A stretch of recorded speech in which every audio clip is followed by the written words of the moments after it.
What happens when one of Hollywood's most beloved comedians sits down for what should be a routine promotional interview, only to find himself under attack from a host who seems determined to tear him down? Today, we're diving into an absolutely explosive exchange that had everyone talking. So, make sure to hit that subscribe button and drop a comment below, because you're not going to believe what unfolds. The atmosphere in the View studio was already charged that morning. Adam Sandler had come on to promote his latest dramatic role, a departure from his typical comedy work that had been earning critical acclaim. He settled into his chair with his characteristic easy smile, expecting the usual promotional banter. But Joy Behar had other plans. So Joy began, her voice carrying an edge that immediately caught the attention of everyone in the studio. I have to ask about this sudden pivot to serious acting. Are you finally admitting that your comedy career has run its course? The question hung in the air like a blade. Sandler's smile faltered for just a moment before he recovered. Well, Joy, I wouldn't say it's sudden.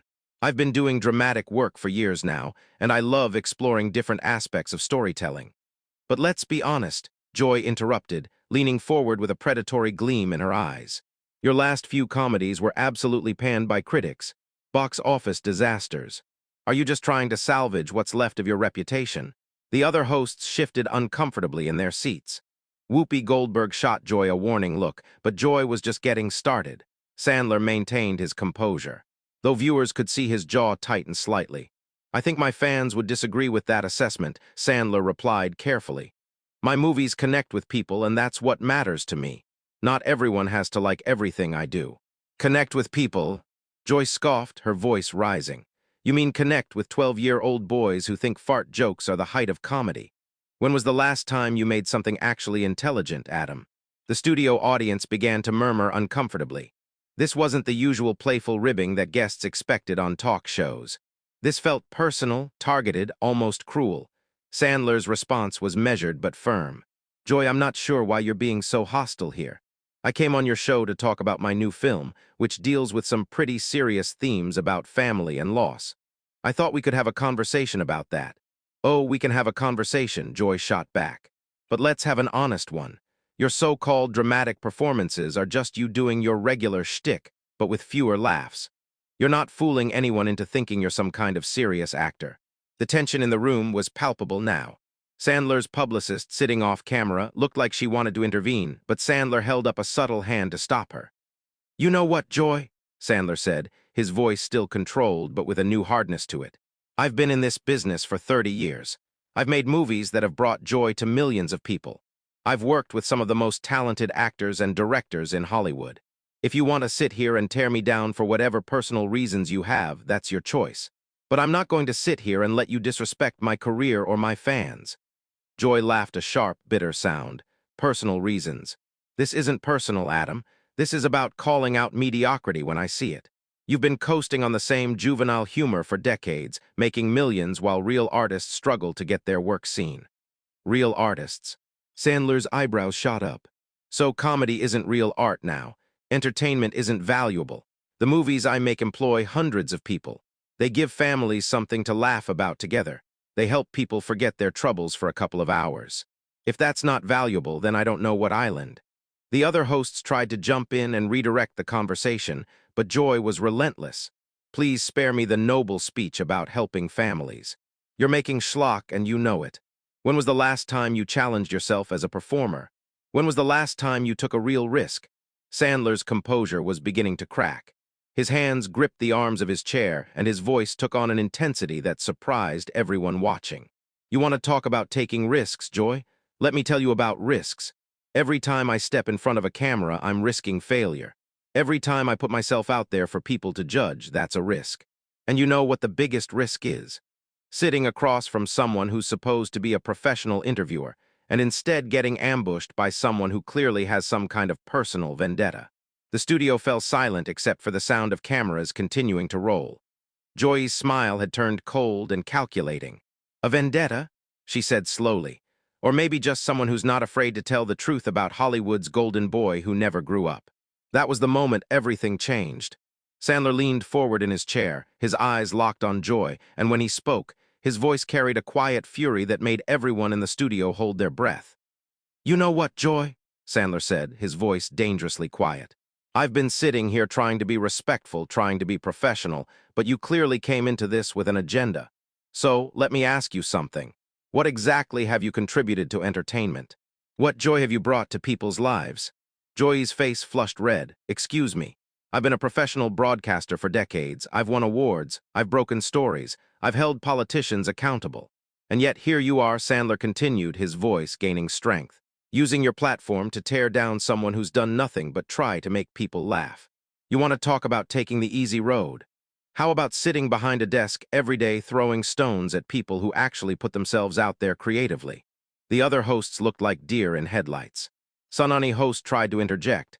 "Maybe we should take a quick break and come back to discuss the new movie," but Sandler wasn't having it. "No, let's finish this conversation. Joy started it, so let's see it through. You want to know about challenging myself? I'll tell you what's challenging. Trying to maintain dignity while someone who's supposed to be interviewing you instead chooses to use their time attacking your life's work." Joy slammed her hand on the table. "Your life's work. Making the same movie over and over again with your buddies while laughing all the way to the bank. That's not art. That's a scam." The audience gasped audibly. This had gone far beyond uncomfortable television into something genuinely shocking. Sandler stood up from his chair, towering over the desk. "A scam." His voice was incredulous. "Lady, I've never promised anyone anything other than entertainment. People pay to see my movies because they want to laugh, they want to escape. They want to feel good for 2 hours. And you know what? They get exactly what they pay for. Can you say the same about this show? Can you say people tune in expecting to watch someone get ambushed and humiliated?" Joy shot up from her chair as well, matching his energy. "People tune in expecting honesty. They expect someone to ask the tough questions instead of just lobbing softballs at celebrities who think they're untouchable." Tough questions. Sandler laughed, but there was no humor in it. "You think this is journalism? You think what you're doing right now is serving the public? This isn't journalism, Joy. This is a hit job and everyone watching can see it." The camera operators didn't know where to focus. The other host sat frozen, unsure whether to try to intervene or just let this unprecedented meltdown continue. Whoopi finally found her voice. "Okay, both of you need to sit down and lower your voices. This is getting out of hand." But Joy was beyond reason now. Out of hand. What's out of hand is pretending that mediocrity deserves praise just because it makes money. What's out of hand is giving platforms to people who contribute nothing meaningful to our culture. Sandler's eyes blazed. "Nothing meaningful. You want to know what's meaningful, Joy? I'll tell you what's meaningful. Last month, I got a letter from a mother whose son has autism. She told me that my movies are the only thing that makes him laugh, the only thing that brings him pure joy in a world that's often cruel to kids like him. That's meaningful. That letter is worth more than every snarky comment you've ever made on this show." Joyce sneered. "Oh, please spare me the heartwarming anecdotes. One touching letter doesn't excuse decades of lowbrow garbage." Lowbrow garbage. Sandler's voice cracked with emotion and fury. "You know what's lowbrow? Sitting here tearing down someone's career for no reason other than your own bitterness. You know what's garbage? Using your position to hurt people instead of lifting them up." The studio audience was completely silent now, watching this train wreck unfold in real time. Joy's face was twisted with rage and something else. Something that looked almost like satisfaction at having pushed Sandler to this breaking point. "Hurt people, I'm trying to hold you accountable for polluting our cultural landscape with your juvenile nonsense. Someone has to have standards around here." "Standards?" Sandler threw his hands up in disbelief. "Your standard is cruelty. Your standard is making guests uncomfortable for your own entertainment. You want to talk about polluting the cultural landscape? Look in the mirror, Joy.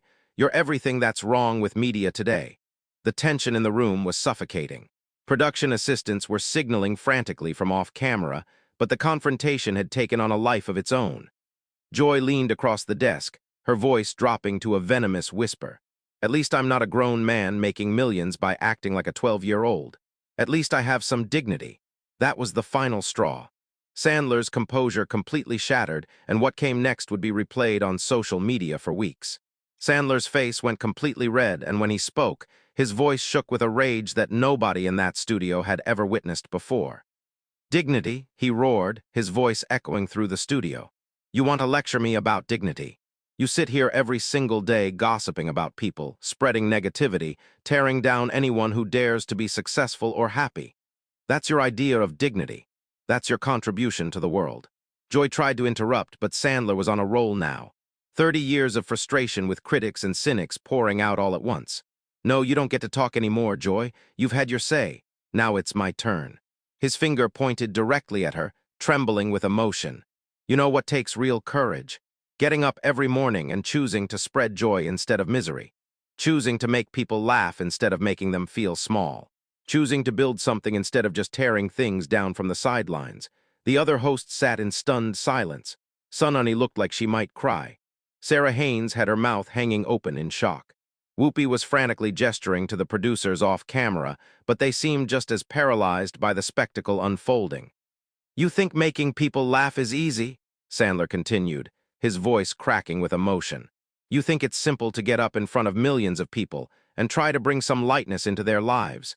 Every joke is a risk. Every movie is putting yourself out there to be judged by people like you who have never created anything, never tried to make anyone happy, never put their heart on the line. Joy's mouth opened and closed like a fish out of water. For the first time in the interview, she seemed genuinely rattled. Adam, I think you're overreacting here. Overreacting. Sandler's laugh was bitter and harsh. Overreacting, lady. You spent 20 minutes trying to destroy my career on live television, and now you think I'm overreacting. You want to know what overreacting looks like. What happened next would become legendary in television history. Sandler reached into his jacket pocket and pulled out his phone. With shaking hands, he began scrolling through what appeared to be messages or emails.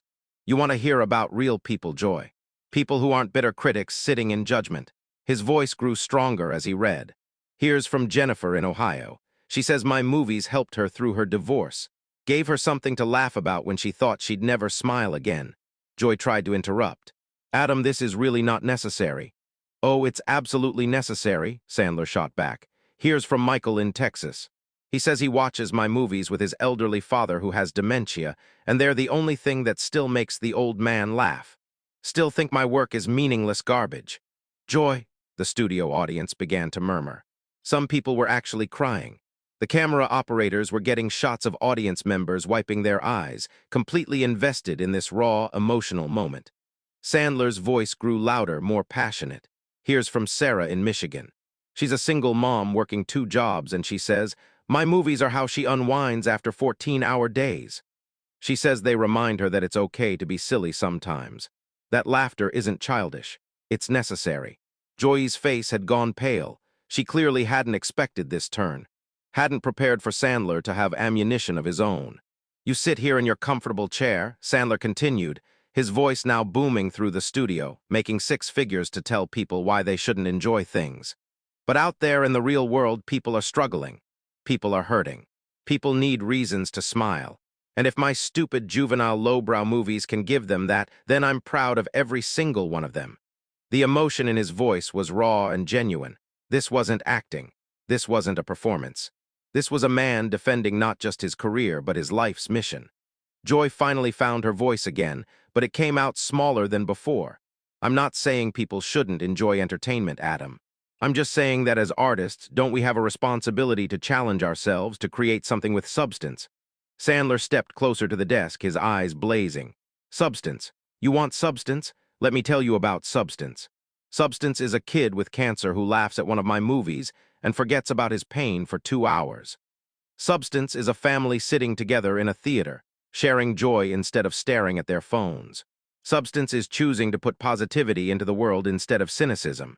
He paused, collecting himself slightly, but his voice remained strong. You know what lacks substance, Joy? This interview, this attack, this need to tear down someone who's never done anything to hurt you. That's what lacks substance. The studio was dead quiet except for the sound of cameras rolling and someone in the audience quietly sobbing. Even the production crew seemed transfixed by what they were witnessing. Joy made one last desperate attempt to regain control. Look, Adam, I think we got off on the wrong foot here. Wrong foot. Sandler's voice was incredulous. Joy, you didn't get off on the wrong foot. You came in here with both barrels loaded, ready to take me down for reasons I'll never understand. And you know what? You failed. Because at the end of the day, I know who I am, I know what I've contributed. And I know that when I go home tonight, I'll sleep peacefully knowing that somewhere out there, people are laughing because of something I created. He looked directly into the camera, addressing the audience at home. To everyone watching who's ever been told their joy doesn't matter, who's ever been made to feel ashamed for finding happiness in simple things. Don't let anyone steal that from you. Life is hard enough without people trying to take away the things that make you smile. Then he turned back to Joy, his voice quiet but firm. And Joy, I hope someday you find whatever it is you're looking for, because this isn't it. Hurting people, isn't it? With that, Sandler walked off the set, leaving behind a stunned studio and a host who finally understood she had picked the wrong fight with the wrong person. The camera lingered on Joy's face, capturing a moment of what looked almost like regret before cutting to commercial. The interview would be dissected and analyzed for months afterward, becoming a perfect example of what happens when someone underestimates the power of genuine passion and the danger of unnecessary cruelty. It was a reminder that behind every public figure is a real person with real feelings, and that sometimes when pushed too far, even the nicest people will fight back. So, what did you think of that explosive confrontation? Drop a comment below and let me know. Have you ever had to stand up for yourself against someone who was trying to tear you down? And don't forget to hit that subscribe button for more incredible stories like this one.